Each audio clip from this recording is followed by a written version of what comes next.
I tell my students, like, nobody knows exactly what's going to happen or when or how or why, but it is one of those super cool paradigm shifts that I think you'll remember living through.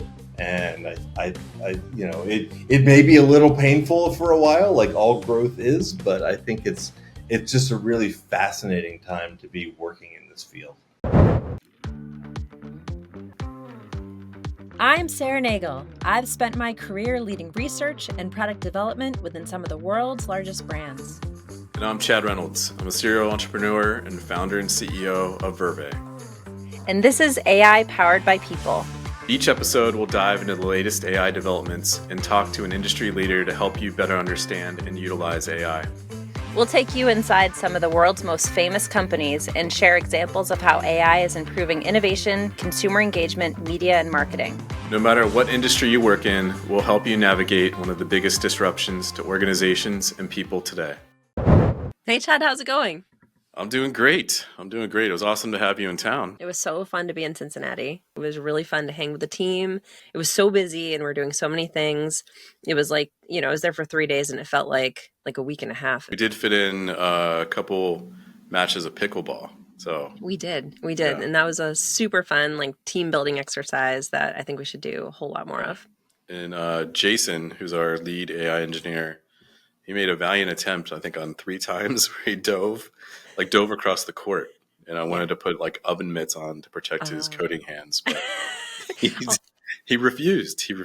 Oh, yeah. I was just thinking about his knees too. It's like road rash if you fall on that stuff. But we're all sore. I am kind of sore. Well, we have a really fun interview today. We're going to be talking to Dan Saffer, who's a designer and assistant professor at Carnegie Mellon and part of their Human-Computer Interaction Institute. He's going to be talking about bridging the gap between academic research and industry practice in the field of AI. So it's going to be a good one. Before we get into the headlines, I want to talk about our agent drop this week. Drop it like it's hot. Last week, we told you that we're going to be dropping agents that are not human. And we're going to tell you what we mean by that.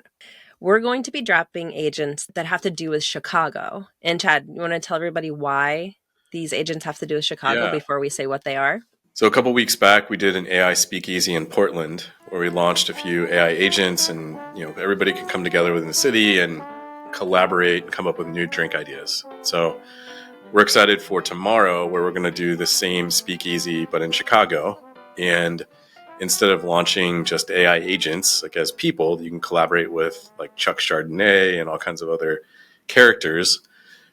We thought, well, what if we could create agents of Chicago landmarks or famous Chicago foods? So tomorrow we're going to drop our Chicago pack, which, we'll keep some surprises in there. But these are a little bit unorthodox agents. Yeah, they are unorthodox, but they're really fun. So the 4 agents we're going to be dropping are 1, the Chicago style pizza, 2, unofficial Wrigley Field. Unofficial. Does not sound like Harry Carey, right? Does not. Definitely doesn't sound like Harry Carey. Yeah. The 3rd is Cloudgate, which is the Chicago bean. And the 4th is the Chicago style hot dog, which we're lovingly naming Frank. And so what's really cool about these agents is you can have conversations with them about lots of things. So you can have conversations with them about their history, who built them, where did they come from, what the inspiration was from, for the Chicago style hot dog, how to make the best Chicago style hot dog. But then you can also do things like collaborate with them. So I've been collaborating with them on, it's been fun. I know it sounds so weird, right? Yeah. But did you imagine you would start this episode and be like, all right, I'm going to break down how I'm collaborating with a hot dog named Frank. Well, so yes, I did collaborate with Frank, and I was like, hey, Frank, because we're doing a speakeasy in Chicago, can you tell me about what kind of drink you would make, what it would have in it, what would it taste like, what would all of those things, and give me the recipe. There was lots of pickles. Does it taste like sauerkraut? It tastes like mustard. It Ooh, had a little bit of some pickles in it. I think ouch. it was like a Yeah. vodka mixed with this like mustardy something. This is definitely a Sunday brunch hangover drink. Is very special. But then also I did that with Cloudgate with the Chicago Bean because it talks about being really reflective and Mm, so there's like a aesthetic to it, and so it was like a clear, like refreshing, kind of like crispy tasting drink. So it was just interesting because I wanted to like relate it to what we're doing in Chicago, and so it's really interesting how you can now collaborate with not just people like Vlad or yeah. Amma, but now we can collaborate with things and places and spaces and experiences too, which is really cool. I'm excited to roll these out and just kind of expand what's possible. So we'll make sure to share back some of the feedback from everybody that joins us. So if you are interested in going, check out LinkedIn under Verve AI Speakeasy. So you should be able to RSVP there. And then once you RSVP, we'll shoot you over details of the kind of hidden location. So Keeping excited it to kick secret. it. Yeah, excited to kick it off tomorrow. Yeah. So again, that's tomorrow, September 4th. It'll be a blast. I think like AI for a lot of people is interesting, exciting, somewhat scary for a lot of people. And I think it's just a fun event to come together and just kind of show or explore like what's possible outside of a work setting and, just kind of try some new things and then talk about like what might work and what might not. So these are a blast. So come join us tomorrow. All right, let's check out what's in the headlines. First up, Oprah is going to be hosting the AI and the Future of Us, which is a hour-long special set to air on September 12th at 8 p.m. on ABC. And it is all about AI in layman's terms. So there's some special guest interviews with Sam Altman, Bill Gates, FBI Director Christopher Wray, and many others. And it just aims to explain AI in the terms that people can understand, kind of like what we try to do, but that, it'll be interesting to see how they approach it. And it's going to be produced by Harpo. So it's an Oprah production. And they're going to cover a lot of different things around jobs and science and health, education. So it should be interesting. Yeah. I'll watch it for sure. Have we contacted Oprah To It'd be on the awesome. podcast? Well, that and I just want to be a part of it where it's like you get an agent, then you get an agent, everybody gets an agent. I think it'll be cool to see how they approach it. I'd love to hear the interviews and just to see how they explain it. I think it's just going to be an amalgamation of all the different headlines we've been reading over the last couple of years all together in a 60-minute special. It's fun. It's fun. Yeah, it'll be fun. Everybody gets AI. Yeah. Under your chair. All right, next up is Venezuelan journalists are using AI avatars to bypass government censorship. So this is in response to post-election crackdowns. Journalists have launched what they're calling Operation Retweet, using AI-generated avatars to report sensitive news. So basically, they don't have to put their faces out into the public to be able to talk about what they want to talk about. So it's interesting. It's innovative. I wonder if we'll see more of this around, like when they're sensitive subjects. Yeah, I mean, it's been happening for a long time of just, having somewhat anonymous accounts. Yeah. Just using like a Twitter avatar, giving just because like with that, you can name your handle, whatever you want to, right? So you can be someone anonymous. It brings the news to life. It definitely brings it to life as a video avatar, but, anybody could be, that you could make your avatar look like anything. And so I think this is where it feels just a little bit different, where it does definitely bring it to a place where a lot more people will hear it because of the form that it's in. All right. And last up, so all big AI generators put controls in place to prevent creators from depicting public figures, except for Grok. And unlike other generators, it had a few restrictions, which allowed people to create images of political figures and kind of other famous people. And there's a lot of problematic things that can happen because of it. But it's an interesting thing to talk about because, it's free speech in a way, like being able to create what you want to create with these generators. But where is it too far? I think that it's important to have some guardrails around what people are creating. I think it's just a responsible thing to do. But because everybody is different, and if you're a private company, you get to make choices of what you think what you think you want to put out in the world. So Mm-hmm. I can just speak for us and like what we're doing is that Yeah. we do have parameters around it. We do want to protect people, but there are other platforms out there that want to open it up much more and support different types of image creation and what you can do, and all under the banner, I believe, of free speech is how everybody's framing it. So Yeah. there are these places on the internet like 4chan where you go and you can, it's kind of like another world. I don't know how to describe it, of just kind of all different types of things. Those places have existed for a long time on the internet. And so I think creating less guidelines around AI image generation, you're going to start to see more and more depictions of things that aren't real. They're definitely like, more focused on like parody. Mm-hmm. But as we saw, a couple weeks back with like the Pixel phone, some of these magic features, you can also depict, like a motorcycle accident that didn't happen, right next to you. So Mm-hmm.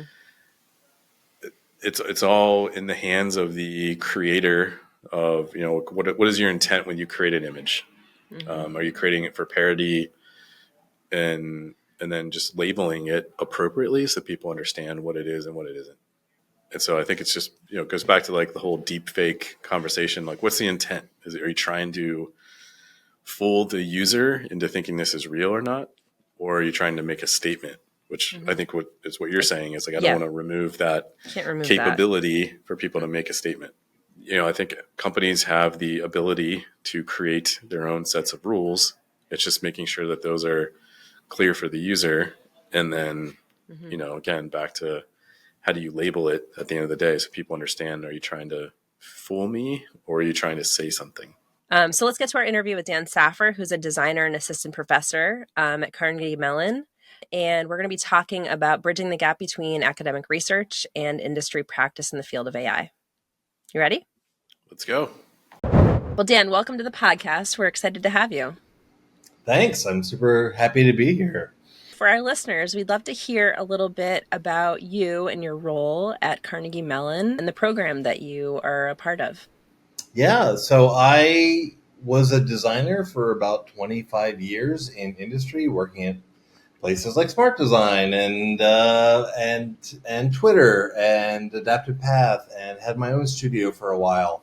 And about a year and a half ago, I was laid off from my last job, and I was looking around to be like, what would be an interesting next role? And Carnegie Mellon reached out and said, hey, would you be interested in teaching?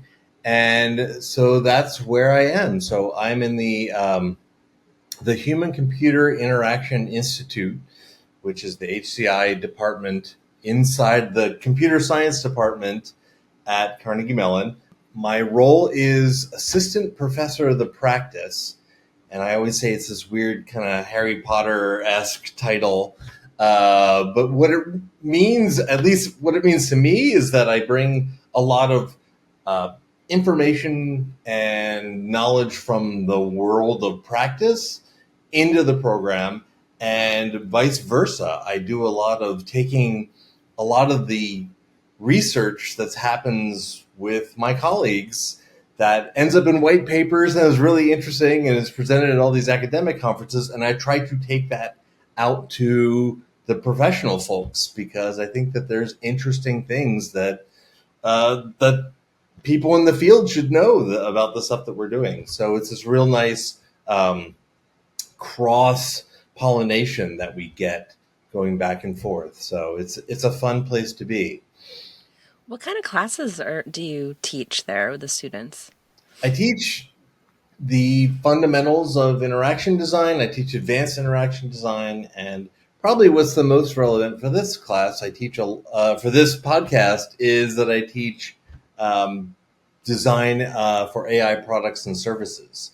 So as it turns out, the people at Carnegie Mellon, when I joined and was like, oh yeah, I'm really interested in AI products and how AI is affecting design. They're like, oh, we've been researching that for about 10 years now. Like, welcome to the party.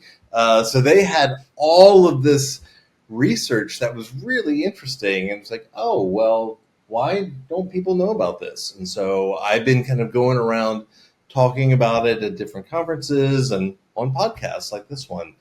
Some of the work that my colleagues John Zimmerman and Jody Ferlizzi and a lot of their PhDs have been doing over the last 10 years or so. So Dan, if we double click on that, can you share some of the kind of most interesting things that you've maybe discovered around, how interaction design, or how do you design for AI systems? Yeah, well, I mean, one of the biggest, most interesting findings that we had was that human-centered design, as we kind of practice it, or user-centered design, doesn't work all that well for AI because A, it's too new. B, the techniques of user-centered design are really good at finding a lot of problems, but often not the problems that AI is really good at solving. And so I think that was kind of the biggest like head scratcher, like wow moment for me. The other thing was just how many AI projects fail, like just the number of them that fail. It's something like 90% fail in total, and 50 of them fail like after launch. So it is a significant number. That's surprising to me. That I was like, wow. And then just thinking about all the different ways that we have to design and think about design now, because the outputs of AI are so unpredictable at times, and so you have to really start thinking.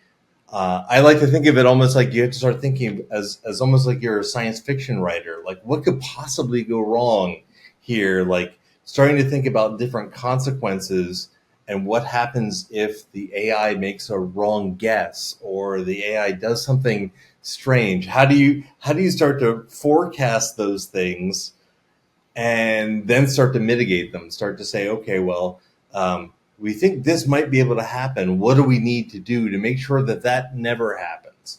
So I know there was a lot of stuff to unpack, but there was a lot when I got here. I was like, oh my God, I was like a kid in a candy store. We all come from the world of like human-centered design, and you said that it's really kind of figuring out how AI is connected to that. How is that going to change the roles or the practice of human-centered design in the future, knowing that AI is here and it's not going anywhere?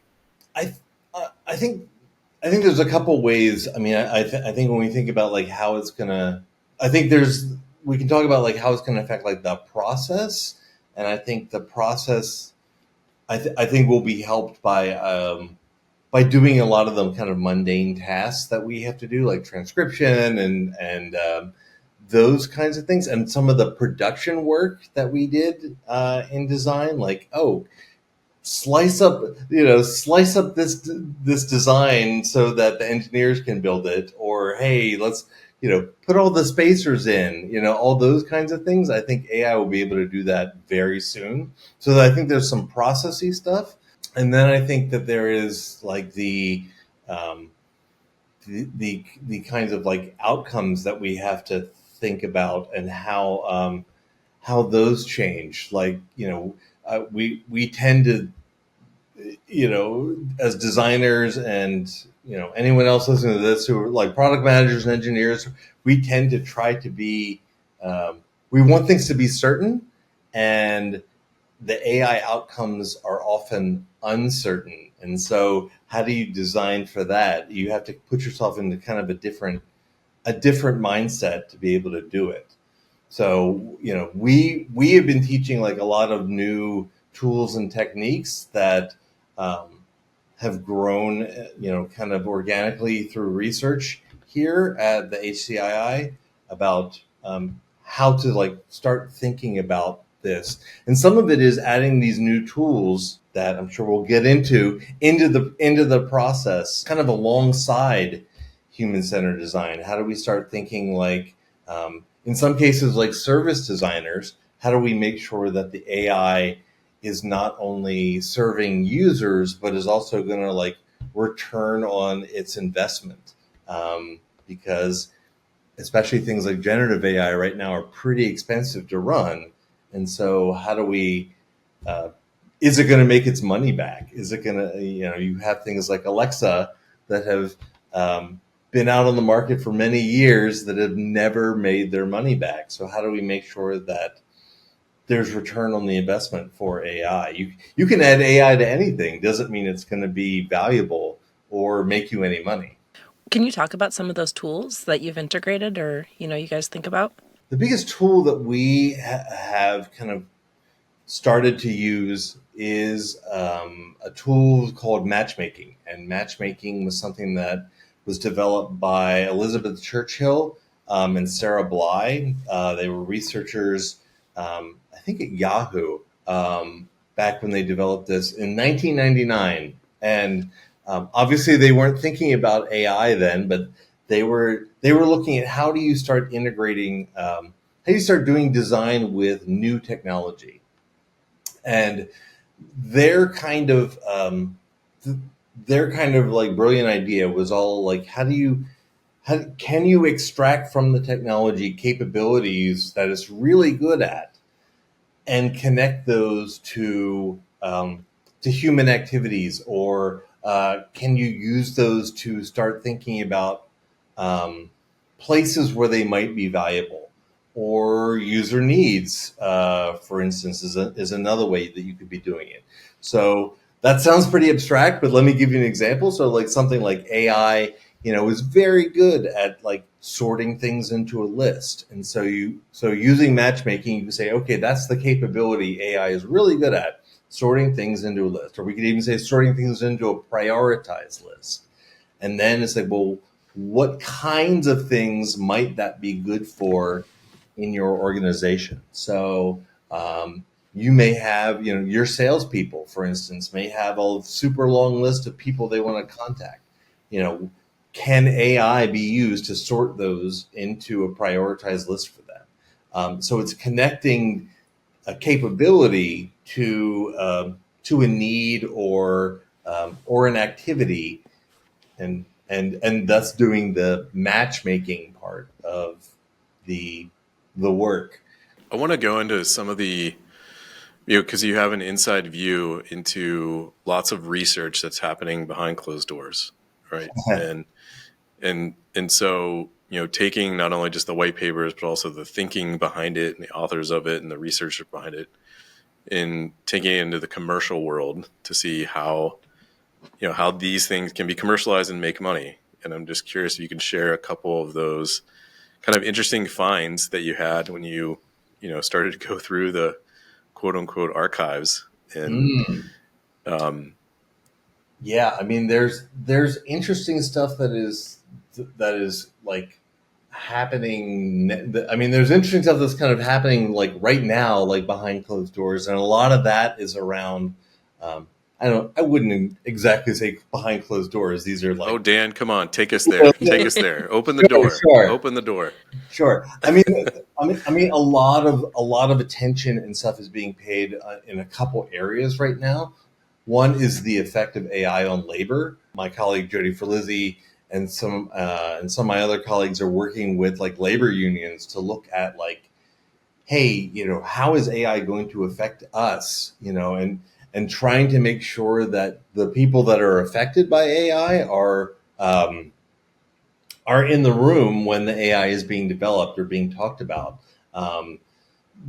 So that's one area where there's a lot of things. There's a lot of areas about like accessibility and what we call FATE, which is fairness, accountability, transparency, and ethics. There's a lot of work being done there.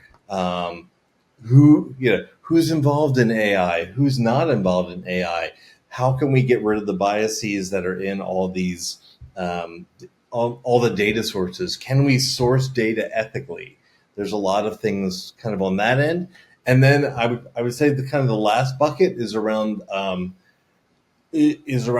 how do we know what the AI knows? That's some stuff that's happening right now. That's like, okay, we've programmed, we fed it this data, we had the algorithm, we've got the model. Does it really know everything that it's supposed to know? So like, and how do you measure that, and how do you test that? So those are kind of the things that are happening now. The stuff that I stumbled on in the past, and this is in the distant past. I'm talking like 2 years ago. This like there was a lot of research done on like where AI hits the design process and what are the different problems with implementing AI in the design process. And it's staggering. Like you look at the standard like double diamond, and like every step of the double diamond has like something flagged on it. Like that's like, oh hey, this it's hard to explain what AI does, or hey, it's hard to model the outcomes, or we don't have a good tool for prototyping for this. Like every step, you could see where something could go wrong. And so I guess it's not it's not unexpected that a lot of projects have gone wrong because there's so many places for it to go wrong. Can you share a project that didn't go as expected? Every day, like stuff comes up that is like, whoa. The one that has been staggering me for like maybe almost a year now, or 6 months, was the National Eating Disorders the National Eating Disorders Center, or the National Center for Eating Disorders. I think it's the National Center for Eating Disorders. Decided that they were going to do some cost cutting, and so they removed they removed some, if not all, of the phone lines for people calling in, and replaced it with this chatbot Tessa that people could chat to. Now, what they didn't fully test. They didn't think of the consequences of doing this, and so they had the chatbot was ending up giving people, and this is the Center for Eating Disorders. It was giving people like diet advice and exercise advice, like things that was like, whoa, didn't anyone think of this? Didn't anyone test for this? Didn't so we use we have Total lack of like empathy.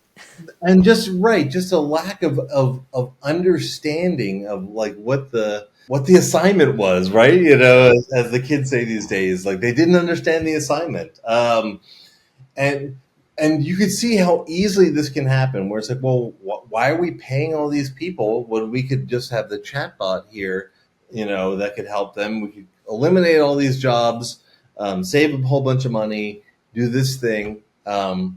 But then the safeguards weren't there, and so like digging into it. I mean, Sarah and I are probably just nerds around building agents, right? And so a chatbot, you can kind of think of it as an agent. Is one of the experiences around it is it can chat with you, right? So you can hold conversations, and primarily the construction of those is not just kind of like a name and those things, but it's background, instructions, right? All kinds of things that are, I'd say, like fairly engineering heavy terms, right? I'm going to give it instructions, as opposed to designers where we talk about feelings or sensations or totally different kinds of, yes, there are behaviors, but there's always like the motivation behind the behavior and the key drivers. And so I'm just curious if, kind of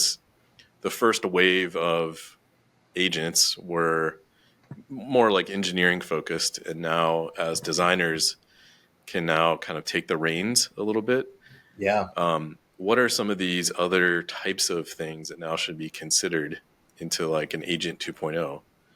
Like how would you build a better Tessa? You're basically talking kind of about like what my colleague John Zimmerman, he calls the innovation gap, where data scientists and engineers, they think of things that are like really technically interesting to do, whereas designers are often thinking of things that are like really hard to build and maybe even impossible to build. And how do you get them to talk to each other so you can make a better so you can make better products.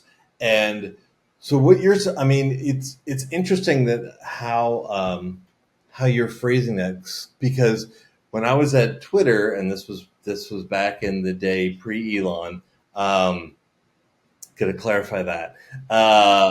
One of the projects I worked on was a thing that was all about group, that was connecting you with groups of people, and it was with our AI team, and one of the things that we did was when they would have when they would get results, I had kind of given them a kind of framework around, hey, here's the kind of results that we would like to get. For example, I didn't want like this thing to suggest like giant accounts like CNN or Discovery or these kind of giant accounts. Is like if you want to find CNN, you can find it on Twitter.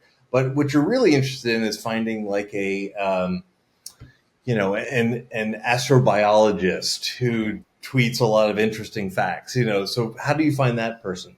So what we were doing was they would come to me with like, hey, here's 3 different kinds of outputs. Which one feels the closest to what you're aiming at? So we did have this kind of this really nice like qualitative like, oh man, that one feels a little off because it's it's not it's suggesting too many like popular accounts, or it's suggesting too many of the same kind of like. So we were doing that kind of like qualitative tuning. And I think that those kinds of examples I think are really interesting, like where you can do that kind of massaging almost of things and building on top. I'm sure Tessa and other things are built on these general kind of these general foundation models that have their own like house style and stuff like that, and being able as a designer to be able to adjust the kind of levers below the interface, I think is a really interesting area. Yeah, and it feels like you need to do one on both sides, right? So you have the agent has certain layers to it also, but then if it knows that I'm talking with Dan, and here's all the information I have on you to contextualize it or understand like your starting point. And like that's what humans are really good is, you might ask me a question and I take what I see in front of me of like, you're distraught, or I can see like something in the background. I can, you have a lot more signals to go on of like, how should I respond? And it sometimes feels like, some of the AI experiences right now may not necessarily have that context.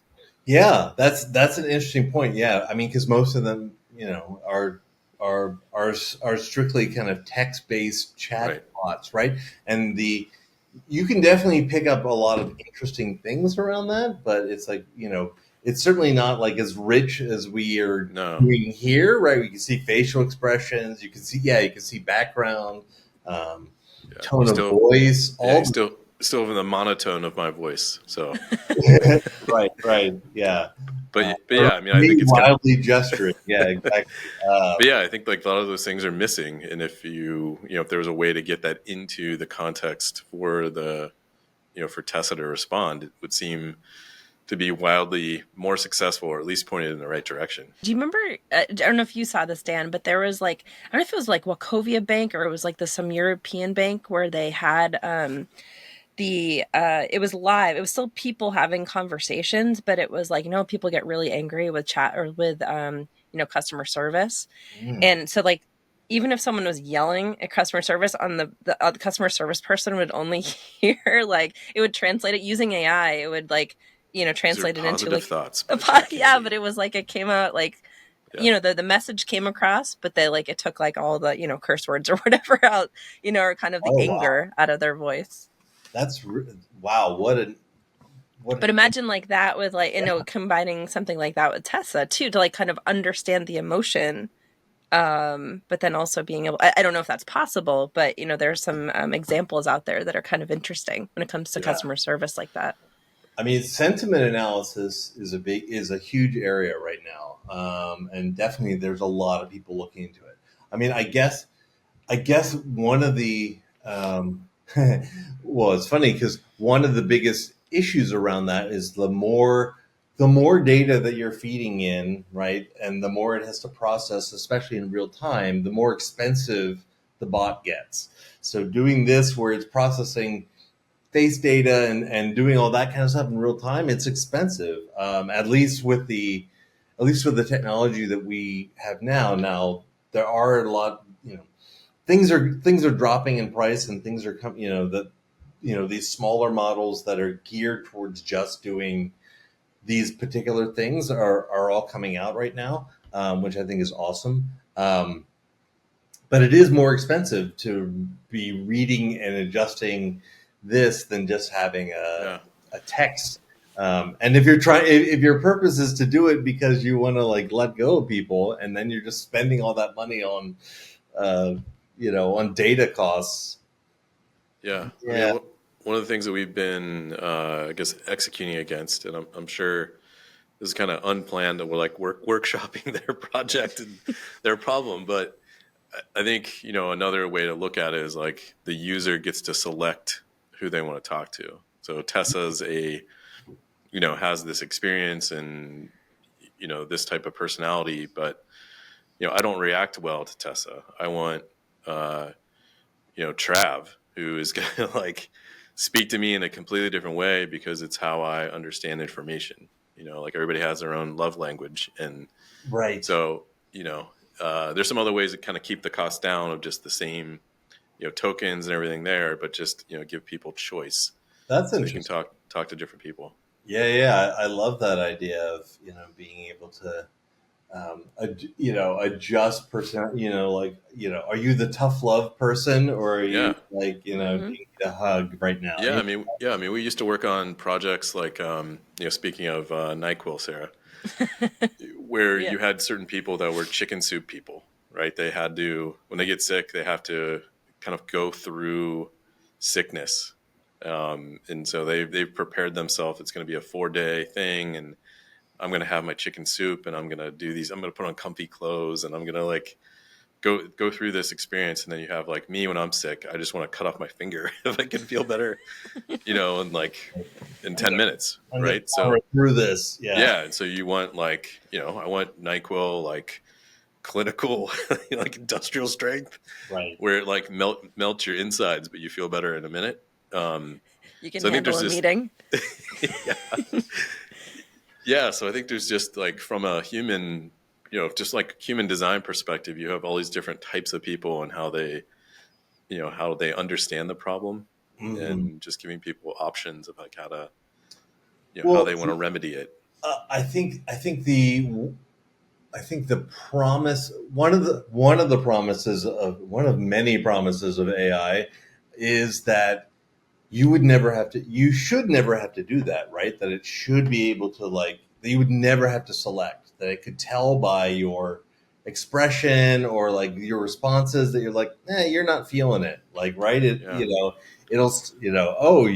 Clearly you're a chicken soup person. Like now I should probably be, feeding you these things so that it's clever enough. I think so. I mean, I think that's I'd say like that's one of the assumptions that like people have is like, I need one AI to rule them all. And I think that may not necessarily be the case. Obviously, the risk gets, is much higher, right? And having selections, it would actually be interesting to see like how many, it would be interesting to see like, to look at the data of who's selecting what and when and what, why, and all those kinds of things. We really, I mean, you always want choice. Yeah. Like if I go into a store and someone walks up and like, hey, can I help you?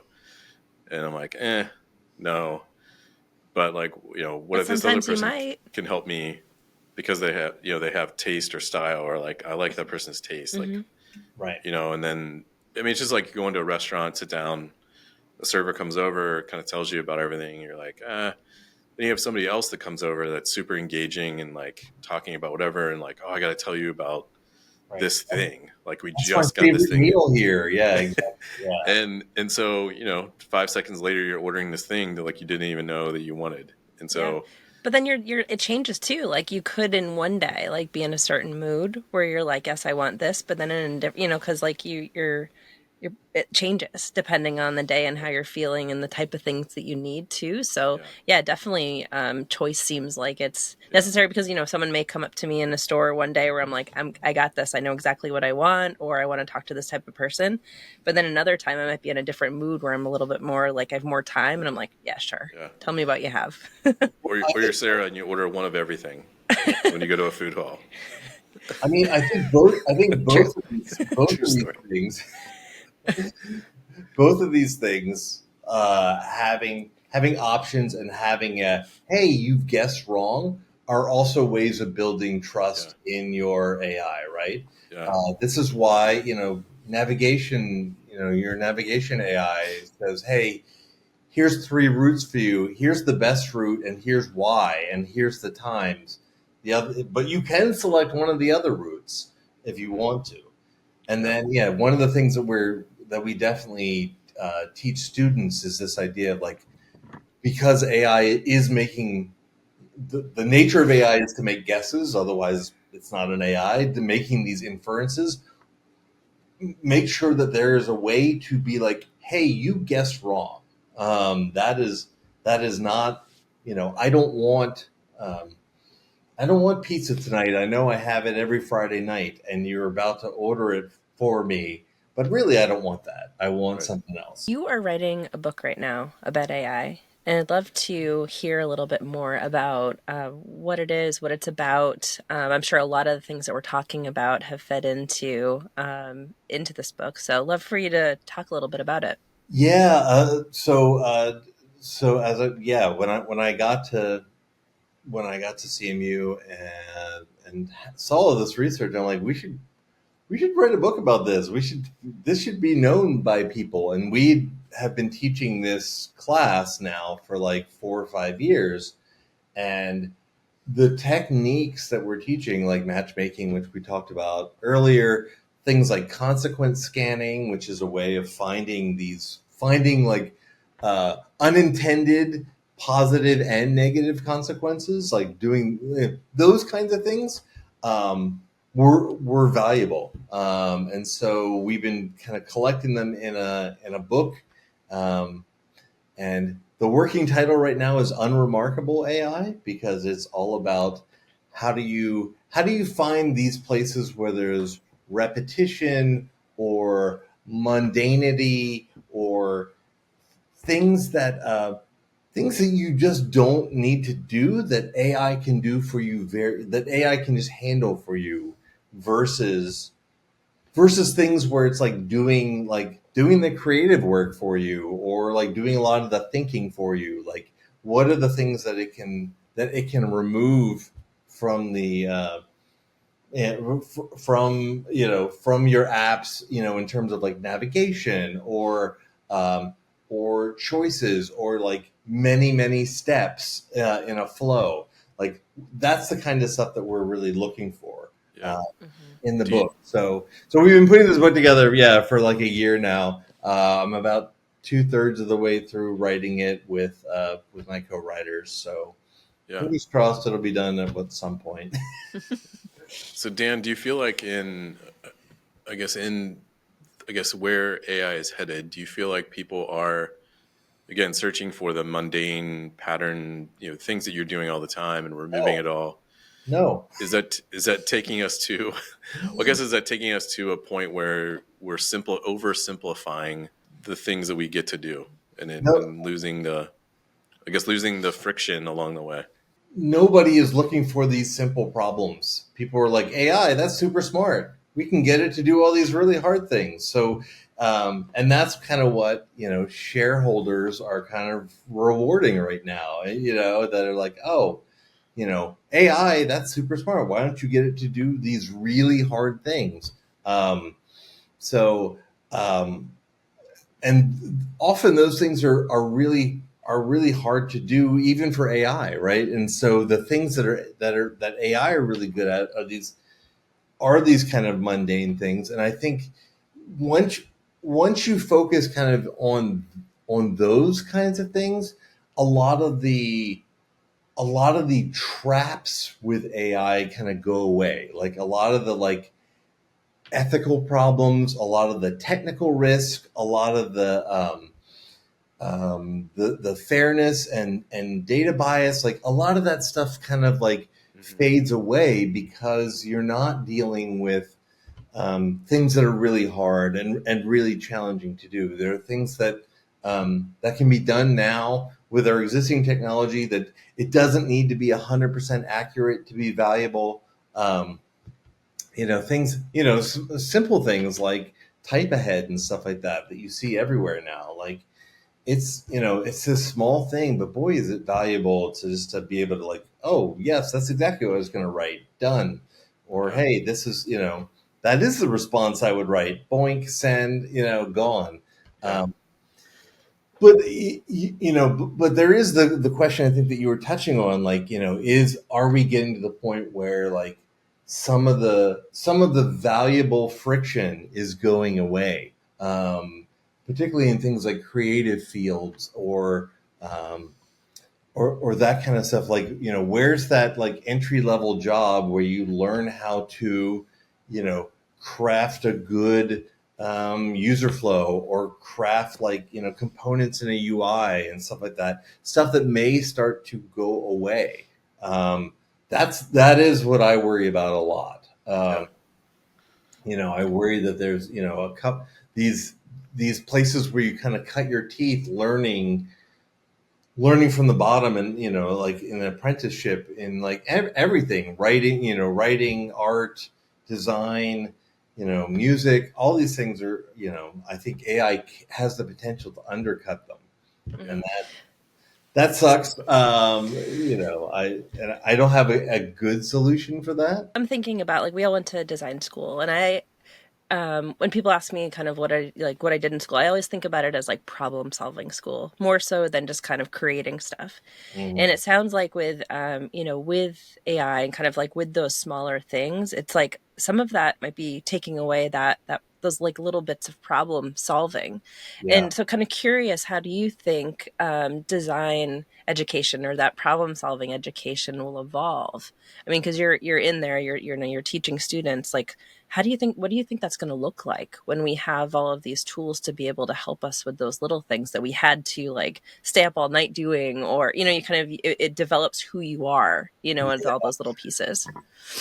Yeah. I mean, there is I mean, I feel like a lot of my focus now is tipping people more towards, I don't want to call it design strategy, but kind of the front end of design, which is a lot more around problem framing and reframing, Hmm. just to make sure that you're solving the right problem. Because even if it's AI eventually solving that, AI is not going to know the problem, whether the problem is right or not, or AI is not going to come up with a novel solution for a problem or a novel reframing of a problem.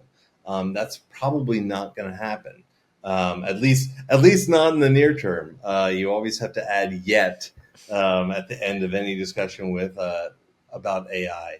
But I mean, so the things that I really focus on with the students, and are kind of these three things, which are like, common sense, like, and clarity, like being able to like, is this really going to work? Is this, does this work? Does this work for people? Does this feel right? We talked a little bit earlier about the qualitative, like, would people like this? The second is like making sure that designers have an aesthetic sense, like, because AI is going to be great at giving you options. It's not going to know which of those options is any good, right? generate. Okay. Oh, generate more, and it's going to be up, I think knowing what looks good and what works good and why is going to be really important. And I'm actually worried that is one of those things that's going to get eaten away because you won't have had those, you won't have had a year of playing with typography, you won't have had, a year of doing color work or of putting together, UX flows, you won't have that. So I am worried about that. Yeah.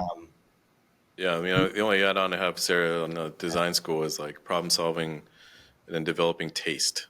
Yeah. For new foods, culture, music, aesthetics, ways to communicate ideas. Like it was definitely like a taste making school. I don't know. You kind of come in from high school not knowing, like having eating PBJs your whole life, right? And then you discover that this is a world of flavor and like, how do you develop that taste? I feel like you that's need that in order to be able to collaborate well with the AI. Like if you don't have that coming in, like Right. you're not going to be able to talk to it or collaborate with it to figure out like what to, I'd say like to solve those advanced problems. I think you need to have a bit of that to understand where you want to go. Yeah. Yeah. You need to understand that like peanut butter and honey taste good. Or peanut butter and bananas. Or peanut butter bananas. Yeah. Elvis's snack of choice. I mean one of the things that we at the beginning of the year, which it is right now, I always show students in my classes is Charles Ames's advice to students, and at one point he says, avoid the formula, avoid the pat answer, and I'm always like, that is, I'm like, that is it, like right there, like the formula, the pat answer. That's what AI is great at, like because it's absorbed all those formulas and pat answers and can definitely put those back out in the world. But making that extra leap is hard, and that's where I think that's where design is going to play a role. Is here's another way of thinking about this problem, and what if we did it this way? And here's another way to think about it. So changing context, and then just knowing like what work. The other thing is like knowing what works for your organization, for your users, for having that like deep knowledge of your vertical is really important. Like, oh, this isn't going to work for my company. We've tried this already. It's not going to work. Or, hey, our users are really like sophisticated, and this seems too simple for them, or whatever it is. Like understanding that, like those like layers of context, like with the aims, think one level up above, like that layer above. AI doesn't know that layer above, doesn't know the politics and the people that can actually make designs happen. So it's another place to really push on in design education these days. Well, this has been super fun. Thank you so much for joining today. Thanks for having me. Yeah, this is a crazy field. I tell my students like nobody knows exactly what's going to happen or when or how or why, but it is one of those super cool paradigm shifts that I think you'll remember living through. And it may be a little painful for a while, like all growth is, but I think it's just a really fascinating time to be working in this field. Agreed. Great. Thanks, Dan. That's going to do it for this episode of AI Powered by People. The show is produced by Steve Berkowitz and brought to you by Verve. Thanks for listening. We'll be back next Tuesday.